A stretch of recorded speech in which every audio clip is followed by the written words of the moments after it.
Hello everyone, welcome back to the daily current affair series of Triple A Bright Academy. आज इस series में हम cover करेंगे 28 और 29 जून के करंट अफेयर्स। बट पहले हम लास्ट क्लास में जो क्वेश्चंस पूछ रहे थे वो डिस्कस कर लेते हैं। पहला क्वेश्चन था मेरा कि MD CEO कौन है ICICI बैंक के, उसके हेडक्वार्टर्स कहाँ पे। तो MD CEO का नाम है संदीप बख्शी, हमने बहुत बार डिस्कस किया है।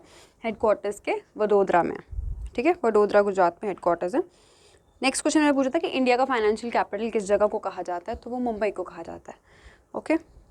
और थर्ड क्वेश्चन था कॉमर्स मिनिस्टर कौन है इंडिया के, तो वो पीयूष गोयल हैं। ये आपके लास्ट क्लास के क्वेश्चन थे। अब हम आज का देख लेते हैं।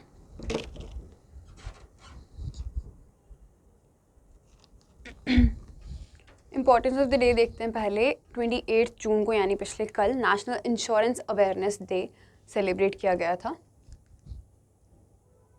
इस डे का मेन पर्पज़ रहता है कि इंश्योरेंस के बारे में लोगों को अवेयर करवाना, कैसे होती है, क्या उसके बेनिफिट्स होते हैं, कितनी ज़रूरी होती है करवानी, वो सब चीज़ों के जो मतलब एक बेसिकली इम्पॉर्टेंस ऑफ इंश्योरेंस को हाईलाइट करना इस डे का मेन पर्पज़ रहता है। तो ये हमारा नेशनल डे, इंटरनेशनल डे नहीं है, नेशनल डे है। इंडिया में इसको सेलिब्रेट करते हैं 28 जून को, ठीक है। नेक्स्ट, आज के दिन हम मनाते हैं international day of the tropics. Tropic जितने भी आइलैंड्स वगैरह होते हैं ना, उनको कहते हैं कि जहाँ पर जो सनलाइट होती है वो बहुत ज़्यादा होती है। आपके रेनफॉल वगैरह भी वहाँ पे बहुत होते हैं। मतलब वहाँ पर एकदम डाइवर्सिफाई होता है सारी चीज़ें ना, बहुत डाइवर्सिफिकेशन होती है वहाँ के वेदर में।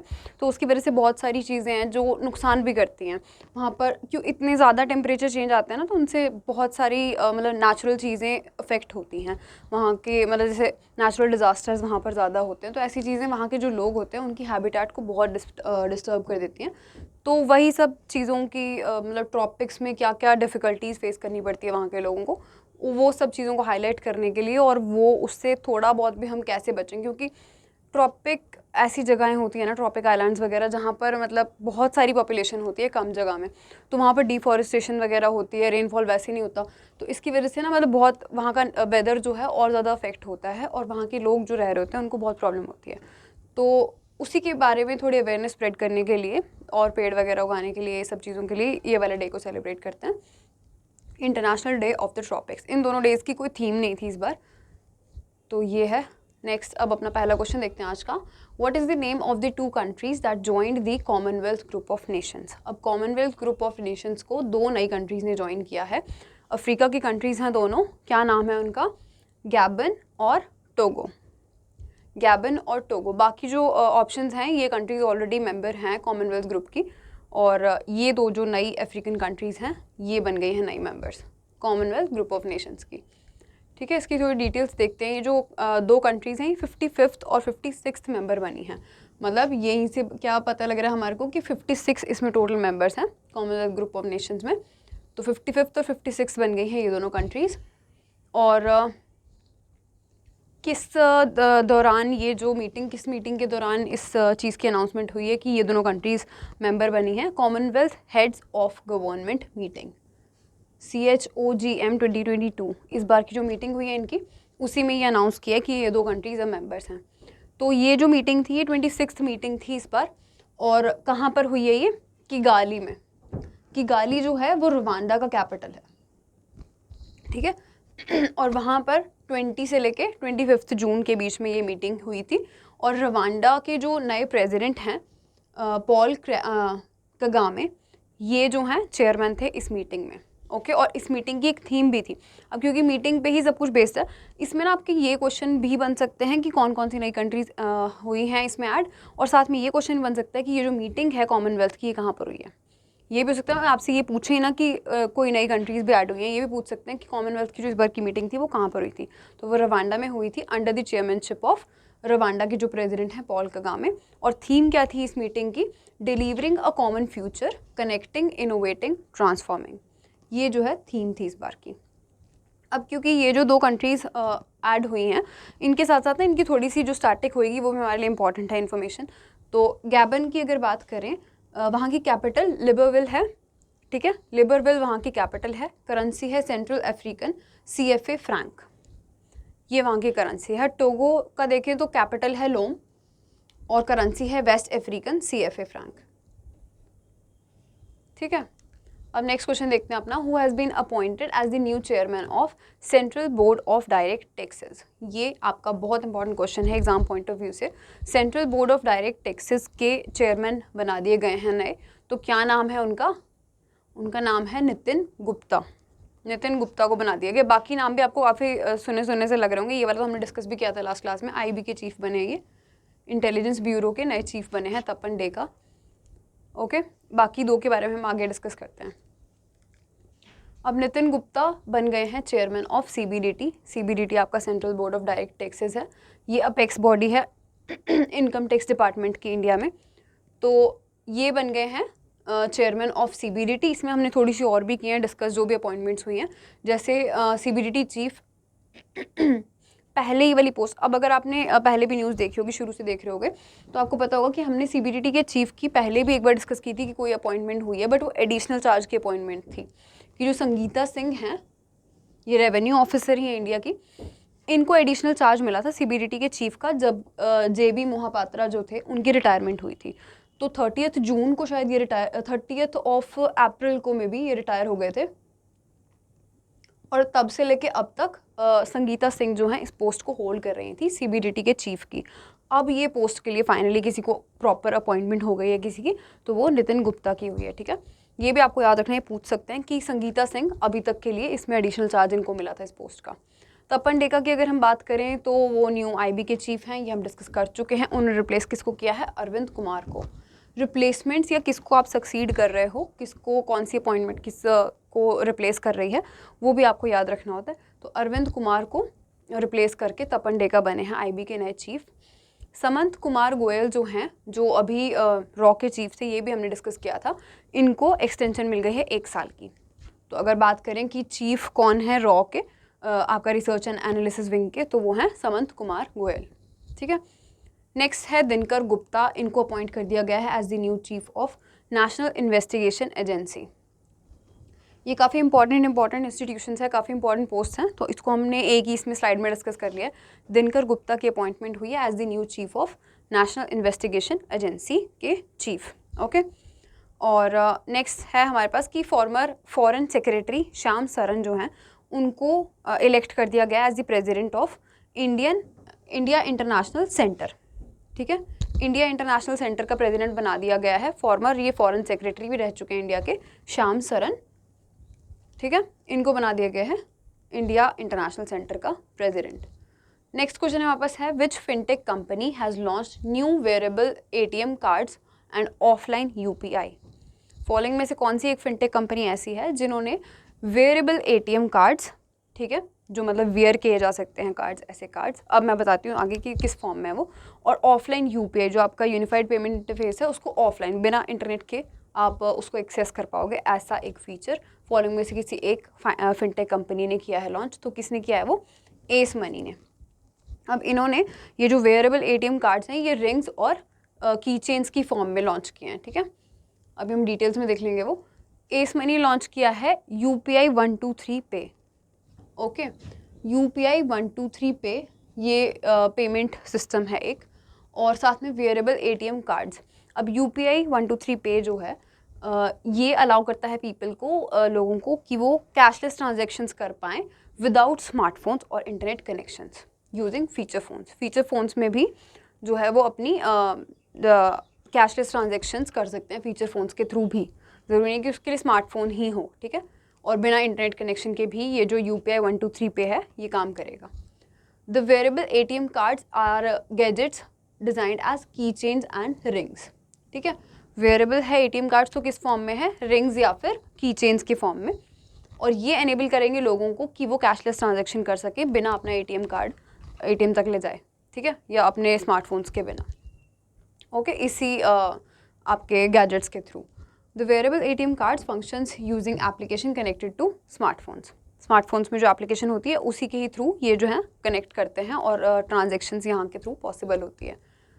अब एस मनी जो है वो पहली ऐसी कंपनी बन गई है इंडिया की जिसने 123 पे UPI 123 पे लॉन्च किया है, और ये जो लॉन्च किया ना, ये साथ में 2 ऐसी लैंग्वेजेस में जो अभी तक किसी ऐप में ऐसे नहीं है, पेमेंट ऐप पे, मलयालम और तमिल लैंग्वेज में इन्होंने इंट्रोड्यूस किया है UPI 123 पे को। ठीक है, तो ये एक अलग पॉइंट है बाकी सारे एप्लीकेशन से या बाकी प्लेटफॉर्म से अलग, तो ये भी आपको याद रखना है। नेक्स्ट इसके साथ ना हमने 2 ऐसी न्यूज़ ली हैं जो हमने पहले डिस्कस की हुई हैं ओमनी कार्ड के बारे में, ठीक है। तो एक बार वो भी हम साथ के साथ रिवाइज कर लेते हैं क्योंकि वेयरेबल की चेन्स की बात हो रही है। तो ओमनी कार्ड ने भी अपने पेटीएम की चेन्स पहले लॉन्च किए थे रूपे के साथ मिलके, ठीक है, और एनपीसीआई के साथ मिलके। एनपीसीआई जो आपका national payment corporation of India है, उनके साथ मिलके ओमनी कार्ड ने वेयरेबल की चेन्स इन्होंने भी किए थे पहले लॉन्च। वेयरेबल नहीं थे ये, नॉर्मल की चेन्स थे ये, वेयरेबल नहीं थे बिकॉज मतलब की चेन जैसे मतलब नॉर्मल हमारी गाड़ी वगैरह की चेन्स होते हैं ना, वैसे वाले थे ये, वेयरेबल नहीं है ये वाले। Omni card becomes first RBI licence PPI to launch cash withdrawal across the ATMs all over the all ATMs in India. मतलब ओमनी कार्ड पहली ऐसी आरबीआई के द्वारा लाइसेंस की गई पीपीआई है जिन्होंने कैश विड्रॉल को सारे एटीएम्स पे कर दिया था एक्सेस, मतलब कि हाँ कैश विड्रॉल को कर लिया था। इसमें ना शायद कुछ गड़बड़ है। Omni card becomes first RBI licence PPI to launch cash withdrawal across, I guess यहाँ पे कार्डलेस कैश विड्रॉल आएगा। कार्डलेस कैश विड्रॉल किया है इन्होंने। कैश विड्रॉल तो होता ही है सारे एटीएम्स पे, कार्डलेस कैश विड्रॉल कर सकते हैं ऑल ओवर इंडिया जितने भी एटीएम्स होंगे उनमें, ठीक है। तो वो भी ओमनी कार्ड ने ही स्टार्ट किया था। तो ये दोनों ही न्यूज़ हमने पहले की हुई हैं कवर, यहाँ पे इनको रिवाइज कर लेंगे हम। अब नेक्स्ट क्वेश्चन की तरफ चलते हैं। Who has been named the new Jio chairman after the resignation of Mukesh Ambani.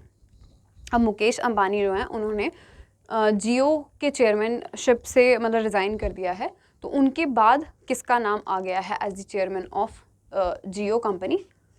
ये ना जियो सिर्फ इन्फोकॉम का है, पूरे जियो का नहीं है, ठीक है, वो हम आगे देखेंगे अभी। तो पहले इसका आंसर देख लेते हैं कि अब नए कौन से बन गए हैं चेयरमैन। वो बने हैं आकाश अंबानी, ठीक है। आकाश अंबानी जो सबसे बड़े बेटे हैं मुकेश अंबानी के, वो बन गए हैं जियो इन्फोकॉम बोर्ड के चेयरमैन। ये आपको याद रखना है, पूरी जियो कंपनी के नहीं बने हैं, जियो इन्फोकॉम बोर्ड के चेयरमैन बन गए हैं आकाश अंबानी, ठीक है। और ये जो रेजिग्नेशन है ये 27 जून को इन्होंने दे दी थी, तो उसके बाद से आकाश अंबानी ही ये चेयरमैनशिप संभाल रहे हैं। इसके साथ और भी अपॉइंटमेंट्स हुई थी जिनमें पंकज मोहन पवार जो है उनको एमडी बना दिया गया है जियो इन्फोकॉम बोर्ड का, और साथ में केवी चौधरी और आरएस गुजराल को इंडिपेंडेंट डायरेक्टर्स बना दिए हैं, ठीक है। ये इनकी इतनी ज़्यादा इंपॉर्टेंट नहीं है, बस फॉर योर नॉलेज आपको पता होना चाहिए कि ये अपॉइंटमेंट्स भी हुई हैं इधर ही। मेन आपके लिए चेयरमैन ही आएगा, तो चेयरमैन जो है आकाश अंबानी है। अच्छा, मुकेश अंबानी जो हैं वो सारी अपनी जो उनके फर्म्स हैं उससे नहीं, उनकी चेयरमैनशिप से नहीं ये रिज़ाइन कर रहे हैं, ये कंटिन्यू करेंगे as the chairman and MD of Reliance Industries Limited और Jio Platforms Limited. Jio Platforms Limited ही पेरेंट कंपनी है जियो इन्फोकॉम की, ठीक है, और जियो डिजिटल सर्विसेज की। तो इसके चेयरमैन यही रहेंगे, बट जियो इन्फोकॉम बोर्ड के चेयरमैन जो हैं वो आकाश अंबानी हो जाएंगे। नेक्स्ट क्वेश्चन है who has won miss India world wide 2022। ये भी काफ़ी इंपॉर्टेंट क्वेश्चन है। इस बार की 2022 की मिस इंडिया वर्ल्ड वाइड जो बनी है विनर, वो कौन है? तो वो हैं खुशी पटेल, ठीक है, खुशी पटेल बनी है ये। अब पहले इस अवार्ड के बारे में देख लेते हैं। ये जो अवार्ड है ये न्यूयॉर्क बेस्ड एक इंडिया फेस्टिवल कमेटी है, वो ऑर्गेनाइज करवाती है, ठीक है। खुशी पटेल इनके अकॉर्डिंग जो हैं इस बार की मिस इंडिया वर्ल्ड वाइड बनी है 2022 की, ठीक है। और खुशी पटेल की अगर थोड़ी सी इन्फॉर्मेशन देखें, ये एक बायोमेडिकल की स्टूडेंट है यूके में ही, ठीक है। ये जो अवार्ड है ना मेनली जो 1990 में स्टार्ट हुआ था ये, और ये अवार्ड दिया जाता है किसी भी इंडियन को, चाहे फिर वो इंडिया में रह रहे हैं या इंडियन ओरिजिन के लोग हैं, इंडियन ओरिजिन की लेडीज़ हैं बट बाहर रह रही हैं, किसी भी और कंट्री में रह रही हैं, तो उनको ये अवार्ड दिया जाता है, ठीक है। This is the 29th edition of the pageant. The previous event जो 28th वाला था वो 2019 में हुआ था, तो 2019 के बाद ये 2022 में हुआ है, और उसकी विनर बनी है खुशी पटेल। रोशनी रज़ाक को बना दिया गया है इसमें miss tin India world wide 2022। अब जब ऐसी वाली चीज़ें आती हैं ना कि एक मिस टीन इंडिया है और एक सिर्फ मिस इंडिया है, वहाँ पर आपको ये दोनों चीज़ें ऑप्शन में दे दी जाएंगी और किसी एक के बारे में पूछा जाएगा। मान लो ये पूछ लिया मिस टीन पूछा है और आप वहाँ पर टिक कर देते हो खुशी पटेल, तो वो गलती नहीं करनी है। मिस इंडिया अगर पूछ रहे हैं सिर्फ तो खुशी पटेल है, और मिस टीन इंडिया पूछ रहे हैं तो रोशनी रज़ाक है, ठीक है। नेक्स्ट पॉइंट है इसका कि ये 1900 में ये अवार्ड शुरू हुआ था, तो पहला अवार्ड जो है वो किसको मिला था? सिमी चड्ढा को। ये यूएस में ही रहती हैं, वहीं से बिलोंग करती हैं, मतलब हैं इंडियन ओरिजिन बट रहती यूएस में। तो इनको मिला था ये 1990 में पहला अवार्ड, ये मिस इंडिया वर्ल्ड वाइड का। ठीक है, नेक्स्ट है हमारे पास क्वेश्चन कि which international institution has approved $250 million for India's road safety programme. अब इंडिया का एक रोड सेफ्टी प्रोग्राम स्टार्ट होने जा रहा है, जिसमें फॉलोइंग में से किसी एक इंस्टीट्यूशन ने लोन प्रोवाइड कराने की बात की है। कितने का लोन? $250 million का लोन। तो कौन सी इंस्टीट्यूशन है वो, ये हमसे पूछा गया। वो इंस्टीट्यूशन है वर्ल्ड बैंक। वर्ल्ड बैंक ये लोन प्रोवाइड करवा रही है इंडिया को, ताकि वो रोड सेफ्टी प्रोग्राम्स के लिए वहाँ पे पैसे लगा सके इंडिया।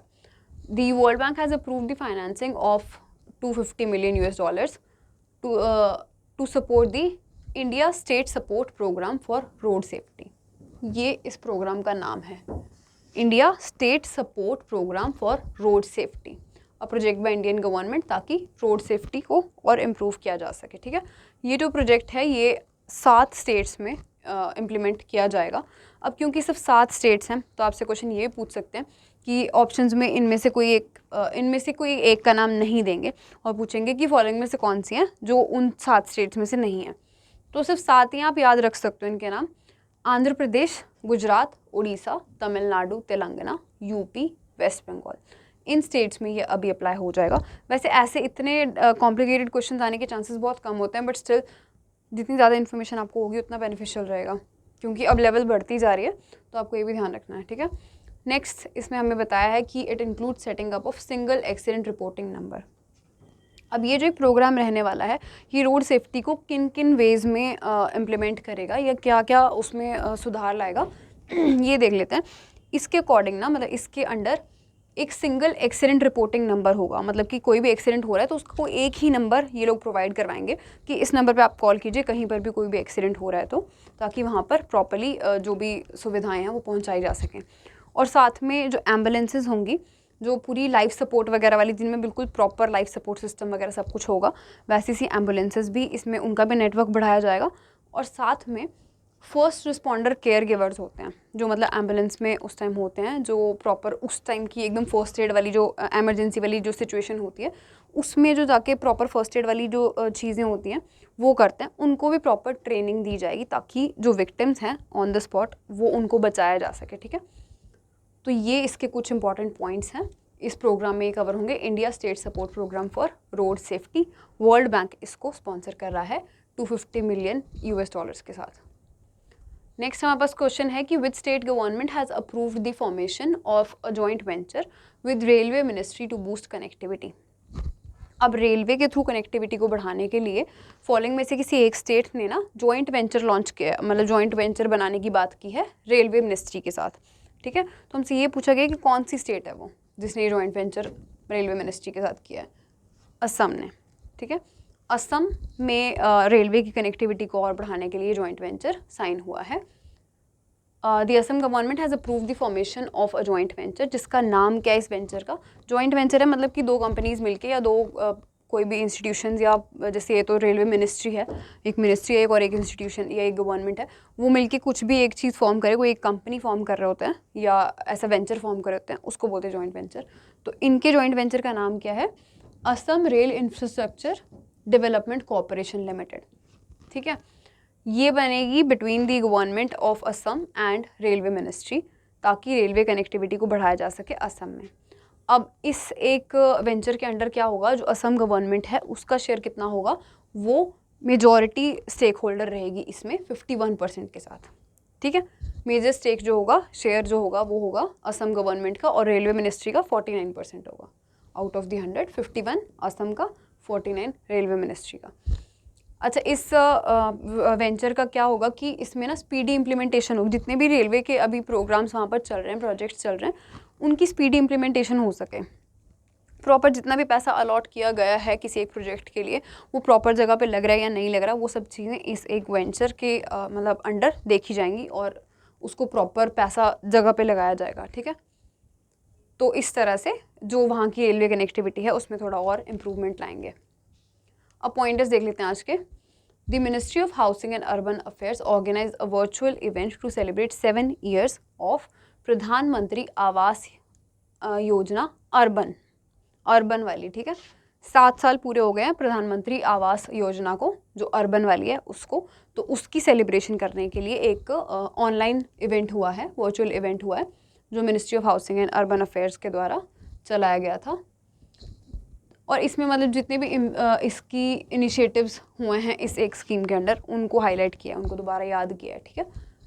नेक्स्ट हमारे पास पॉइंट है कि Tata power solar systems commissions India's largest floating solar power project. India का largest floating solar power project कहाँ पर हुआ है लॉन्च? कयमकुलम केरला में, ठीक है, कयमकुलम केरला में। और टाटा सोलर्स जो हैं, टाटा सोलर कंपनी जो है वो इसको उन्होंने बनाया है इस एक प्रोजेक्ट को। और ये पूरा 350 एकड़ वाटर बॉडी पे फैला हुआ प्रोजेक्ट है, जिसकी टोटल कैपेसिटी कितनी है? 101.6 मेगावाट पीक। ओके, ये इसकी कैपेसिटी है। तो आपको इसमें मेन यही याद रखना है, ये जो स्टैटिक वाला पॉइंट बन रहा है कि इंडिया का largest floating solar power plant जो है वो केरला में बना है, कयमकुलम में। नेक्स्ट पॉइंट है government extends GST compensation levy under 28% slab by nearly 4 years from July 1, 2022 से मार्च 31, 2026 तक। अब गवर्नमेंट ने जो जीएसटी की कंपनसेशन लेवी होनी, जो कलेक्शन होनी थी ना, उसका 28% वाले स्लैब का जो है टाइम बढ़ा दिया है।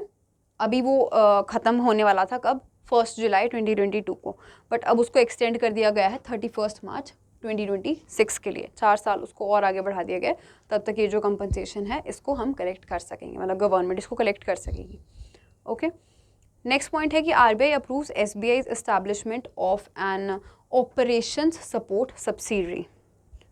आरबीआई ने एसबीआई को ये अग्री कर लिया इस चीज़ से कि एसबीआई जो है वो इस्टेब्लिश कर सकेगा अपना एक ऑपरेशन सपोर्ट सब्सिडरी, मतलब एक ऐसी ब्रांच जो ऑपरेशन सपोर्ट के लिए मेनली उसका टारगेट हो। इससे क्या होगा, जो आपकी कॉस्ट टू इनकम रेशो होती है ना, मतलब कि जितना आप कॉस्ट लगा रहे हो उससे जितनी इनकम आ रही है उसका जो बैलेंस होता है ना वो लोअर होगा। मतलब कि ऐसा होता है इसमें कि इनकम जो है वो ज़्यादा होनी चाहिए और कॉस्ट कम होनी चाहिए। तो इसी चीज़ को इम्प्लीमेंट करने के लिए ये जो ऑपरेशन सपोर्ट सब्सिडरी है ये एसबीआई लॉन्च करने जा रहा है, इसके लिए आरबीआई ने अप्रूवल दे दिया है। ये है बस इस पॉइंट में। नेक्स्ट है कि जोमेटो ने एक्वायर कर लिया है ब्लिंकिट को। ब्लिंकिट जो पहले ग्रोफर्स के नाम से जानते थे हम, ग्रोफर्स इंडिया के नाम से, उसको एक्वायर कर लिया है जोमेटो ने। कितने की डील है इनकी? 4,447 करोड़ की। और ये कैश की डील नहीं है, ये स्टॉक की डील है, ठीक है, ऑल स्टॉक डील है ये। जोमेटो ने ब्लिंकिट खरीद लिया। नेक्स्ट है मोहम्मद जलूद नए प्रेसिडेंट बन गए हैं इंटरनेशनल वेट लिफ्टिंग फेडरेशन के, IWF के नए प्रेसिडेंट बन गए हैं मोहम्मद जलूद।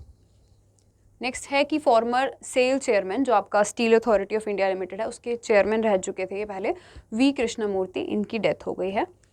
और ये भी ऑबिचुरी, ये दोनों ऑबिचुरीज ही हैं। नेक्स्ट है कि चेयरमैन ऑफ शपूरजी पलौंजी ग्रुप, पलौंजी मिस्त्री जिनका नाम था, इनकी भी डेथ हो गई है। ओके, नेक्स्ट पॉइंट है कि Karnataka government launch Kashi Yatra to Kashi Vishwanath temple in Varanasi UP with the project outlay of 7 crore rupees. Karnataka government ने ये जो काशी यात्रा है इसको लॉन्च कर दिया है। टोटल इसकी कॉस्ट होने वाली है 7 करोड़ रुपीज़। इसमें आपका मेन जो क्वेश्चन है वो ये बन सकता है कि जो आपका काशी विश्वनाथ टेम्पल है वो कहाँ पर है? वाराणसी में। किस गवर्नमेंट ने लॉन्च किया ये यात्रा? कर्नाटका गवर्नमेंट ने। कितना प्रोजेक्ट का आउटले है? 7 crore rupees. Okay, next point है डॉक्टर वी अनंत नागेश्वरन, जो हमारे चीफ इकोनॉमिक एडवाइज़र हैं, उन्होंने ये अनाउंस किया है कि इंडिया की जो इकॉनमी है वो $5 ट्रिलियन इकॉनमी बन जाएगी बाय द ईयर 2026-27 और 10 ट्रिलियन की $, की इकॉनमी बन जाएगी बाय द ईयर 2033-34। ठीक है, ये एक डाटा हमारे जो चीफ इकोनॉमिक एडवाइज़र हैं उन्होंने रिलीज़ किया है। नेक्स्ट है कि India's men's team and Uruguay's women's team won inaugural Hero FIH hockey's 5S Lausanne 2022।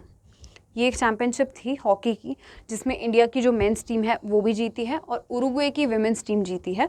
और अगर हम इंडिया की टीम की बात करें तो इंडिया ने पोलैंड को हरा के ये टाइटल जीता है। ठीक है, क्योंकि ये इनॉग्रल है, मतलब कि फ़र्स्ट टाइम ये इवेंट हुआ है हीरो FIH, हॉकी 5S लॉसान।